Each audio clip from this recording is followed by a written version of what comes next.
Now let's look at what the stories are on the news portal myjoyonline.com. We have the summarized stories from the front and back pages of the newspapers. And so we start with the front page of the Daily Guide. Has the lead story, Afoko charged for Adams murder.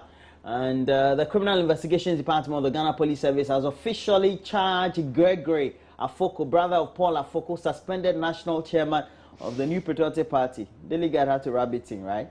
He was arrested in connection with a fatal acid attack on Adams Mahama, the Upper East Regional Chairman of the party, with murder. Daily Guide. MPs, it's not MPS. MPs sleep in Parliament, Mahama. Okay. So it said President John Mahama Thursday blasted the minority employment in Parliament for accusing him of throwing the country into huge debt due to unbridled borrowing. Unbridled borrowing. Where are they? Are they not in Parliament when we bring those bills? And they detail what we're going to use the monies for. So if they say they don't know, then what? Are they sleeping? Yeah. Okay, this is not my word, so I'm just summarizing what the president said. Relay what the president said. Okay. Weekend Finder has a story. Pan latrine still in use in Accra. 7 years after Supreme Court outlawed it. Mama also apparently was coming around some communities in Accra. You know, there's a message that says I should share my World Toilet Day experience. Oh, okay. So let me read this so you share your experience. 7 years. The Supreme Court, 7 years after the Supreme Court outlawed the use of pan latrines in Accra, the status quo virtually remains the same. Pan latrines are still being used in some parts of the capital, especially at Abraka, Kotu Ubabi, Bukom, Nima, Pikfam, Medina, Accra Newtown, among others. Quiet. Fee. What are you saying? Nothing.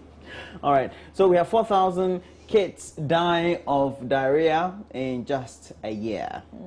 And it's all because of poor sanitation, all related to the World Toilet Day, for which Mama View also visited many communities. When you mention toilets and say Mama View also like Mama View and toilets like the same? Synonymous. You know, yesterday. Don't you do it?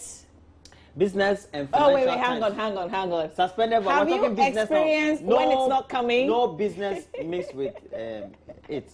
Suspended VAT on airfare now. Suspend VAT on airfare. Suspend VAT on airfare now. It's by the State Enterprises Commission. And it's this very crusade led by its executive chairman, Kaminta Basie, calling for immediate suspension of the 17.5% VAT on domestic air travel, which has been blamed for the low patronage of air transport services in recent times. Yeah. I haven't taken local or domestic flights in a while. Softening your stance on tariffs. Finance Minister Setekpe on Wednesday called for moderation on the part of the industry, or on the part of the industry, regarding their "we won't pay" stance on utility bills or tariffs, saying a reasonable tariff makes sense for all of us, in quotes. Moody's Lord's policy rate tightening. Well, Fitch said, Moody's says, yeah. No, we don't know. Fitch says, fin. Moody said, Okay. Let me take you to, let's check out what City FM is reporting, at least on their website. Quickly, NPP responsible for 41% of our domestic debts attributed to the president. Student protests sale of school land for shopping mall. Let me take you to the three stories been on my mind. We will start off with the UK. So let's go to Sky Online. Okay, so this is the story.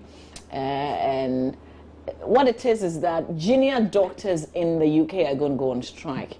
Let me bring some details to you. And they have in the UK? In the UK. In the UK too? The junior doctors is more like the first in some 40 years. Please take me back up a little. Back a little. So it's not strange after all. I thought it was... I mean, they've done it before, but that's been really long. Are you sure they'll go? I think that they'll... Well, we don't know. Please stay here for me.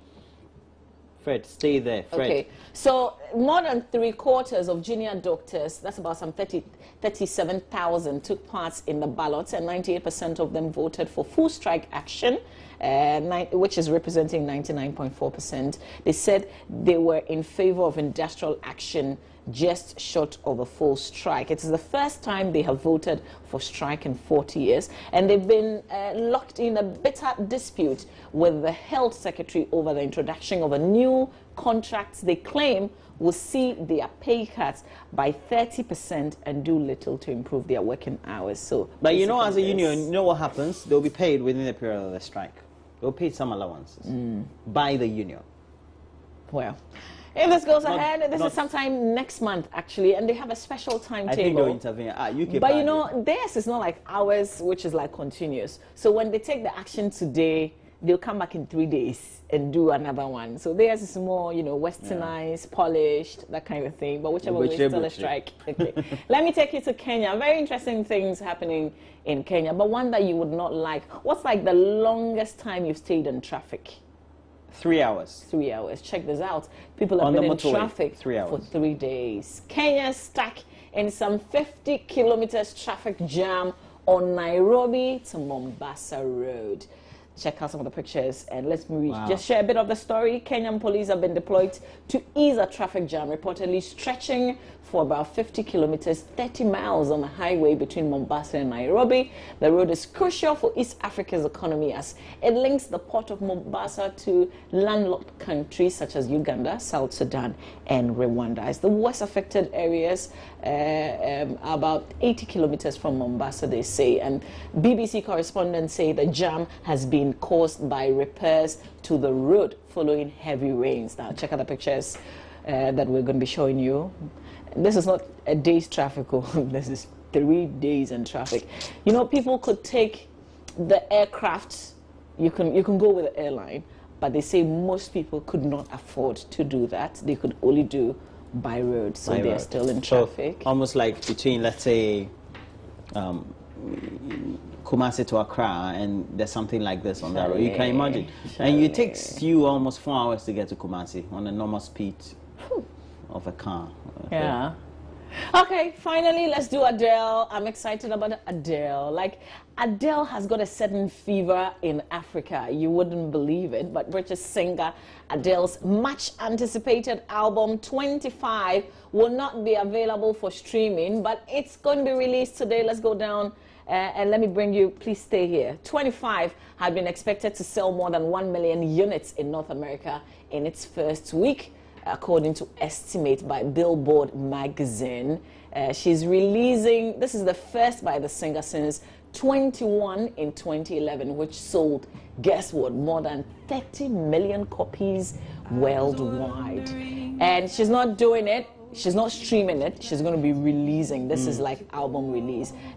People who have done it, they say people who have done what she's going to be doing now is Taylor Swift, one of the most powerful names in pop music. She refused to offer her 1989 album to streaming services last year, saying music should not be free. She did put the album on Apple Music in July after it agreed to pay artists during a free trial. On the background, though, you're hearing the audio of that very new single by Adele. Just went going up on YouTube. Yeah. And it surpassed Taylor Swift, Beyonce, and everybody. Yeah. It was amazing. Adele is powerful. It's a special dedication because we got a message from Alfred who says, "Good morning, Mama V and Roland. Will you please join me wish my son Basil Adom Richards a happy birthday. Today he turns 5. I'm blessed to have him." I used to be called Basil too. Oh, really? He came to take away my reproach after 2 divorces for not being able to have children. So, Alfred, you're so blessed. We'll bring you a bit of Hello by Adele, and we'll bring you a cover of this from Omawomi. I think is the best so far later on this morning, whilst we make way for Benedict Owusu-Dankwa to bring you sports. Why don't you enjoy a bit of Hello by Adele?